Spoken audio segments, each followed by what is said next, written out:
સુરતમાં કેન્દ્રીય જળશક્તિ મંત્રીના હસ્તે ₹3400 કરોડના વિકાસ કાર્યનું લોકાર્પણ કરાયું, જેમાં 9 સરકારી શાળાઓ અને સરથાણા શાળાના ખાતમુહૂર્તનો સમાવેશ થાય છે। સુરત શહેરમાં વિકાસ કાર્યોની શૃંખલાને આગળ ધપાવતા કેન્દ્રીય જળશક્તિ મંત્રીના વરદ હસ્તે ₹34 કરોડના વિવિધ વિકાસકીય પ્રકલ્પોનું લોકાર્પણ કરવામાં આવ્યું છે। શિક્ષણ ક્ષેત્રે માળખાકીય સુવિધાઓને વધુ સુદૃઢ બનાવવાના આશયથી આ કાર્યક્રમ દરમિયાન 9 સરકારી શાળાઓના નવનિર્મિત ભવનોનું લોકાર્પણ સંપન્ન થયું હતું। આ સાથે સરથાણા વિસ્તારમાં નવી આધુનિક શાળાના નિર્માણ કાર્ય માટેનું ખાતમુહૂર્ત પણ વિધિવત રીતે કરવામાં આવ્યું હતું। શૈક્ષણિક સુવિધાઓના સુચારુ વિસ્તરણથી સ્થાનિક વિદ્યાર્થીઓને ઉત્કૃષ્ટ પર્યાવરણ અને ગુણવત્તાસભર શિક્ષણનો લાભ મળશે। આ નવનિર્મિત શાળાઓમાં વિદ્યાર્થીઓ માટે આધુનિક ક્લાસરૂમ, સ્માર્ટ બોર્ડ અને કમ્પ્યુટર લેબ જેવી તદ્દન નવી સુવિધાઓ ઉપલબ્ધ કરવામાં આવી છે।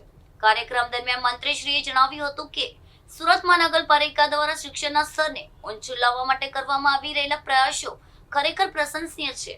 નવી શાળાના નિર્માણથી સરથાણા અને આસપાસના વિસ્તારના બાળકોને ઘરની નજીક જ શ્રેષ્ઠ શિક્ષણ મેળવવાની ઉત્તમ તક મળશે।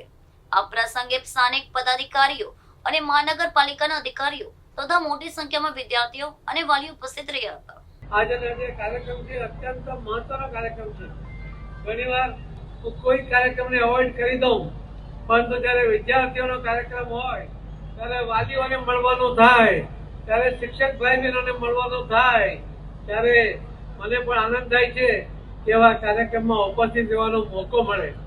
આ શિક્ષકો ફક્ત શિક્ષણનું કાર્ય નથી કરતા, પણ સાથે સાથે સમાજ સુધારણાનું પણ કામ કરે છે। જે મા બાપ પોતાના બાળકોને અમુક જે કુટેવો છોડાવી નથી શકતા, એ શિક્ષકો જ્યારે પોતાના વિદ્યાર્થીને એ સમજાવે છે ત્યારે બાળક એવા કુટેવોમાંથી પણ દૂર થઈ જાય છે। એને કદાચ વારંવાર મોબાઈલ જોવાની ટેવ હોય તો એમાંથી પણ એનો છુટકારો થાય છે। એને પુસ્તકોમાં રસ પડે એ પ્રકારના પુસ્તકો વાંચવા માટે પણ, એવા પુસ્તકો આપવા માટે પણ આ શિક્ષકો પ્રયત્ન કરતા હોય છે। એના કારણે પણ બાળકોનું ઘડતર થતું હોય છે।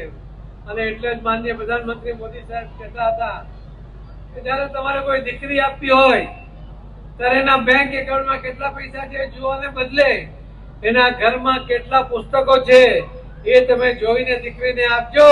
ત્યાં સંસ્કાર હશે તો લક્ષ્મીની કૃપા તો થવાની જ છે।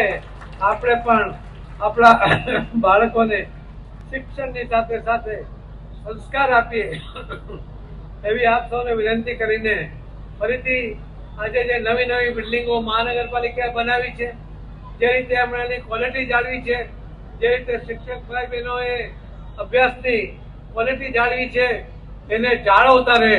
વાલીઓની તો અપેક્ષા હશે એનું બાળક ખૂબ ભણે, પણ વાલીઓમાં કોઈ યોગદાન આપી શકતા નથી। એ આર્થિક ઉપાર્જન માટે એ બિઝી હોય છે અને ત્યારે શિક્ષક ભણાવશે એવું એ શિક્ષક પણ છોડી દેતા હોય છે। અને ત્યારે શિક્ષકોની જવાબદારી પણ વધી જાય છે, પણ વાલીઓ પણ શિક્ષકો સાથે મળતા રહે, એમને પ્રોત્સાહિત કરતા રહે, એમનો આભાર માનતા રહે એવી મારી સૌ વાલીઓને પણ વિનંતી છે। ફરીથી માન્ય મેયરશ્રી, માન્ય ડેપ્યુટી મેયરશ્રી, માન્ય સ્ટેન્ડિંગ ચેરમેનશ્રી, નેતાશ્રી, ધારાસભ્યશ્રી મનુભાઈ અને શિક્ષણ સમિતિના ચેરમેન કે જેનો કાર્યકાળનો કદાચ છેલ્લો પ્રસંગ હતો, રાજેન્દ્રભાઈ કાપડીએ એમના સમયમાં 2 વર્ષમાં ખૂબ સારા રચનાત્મક કામ કર્યા। એમની ટીમે પણ ખૂબ સારા કામ કર્યા।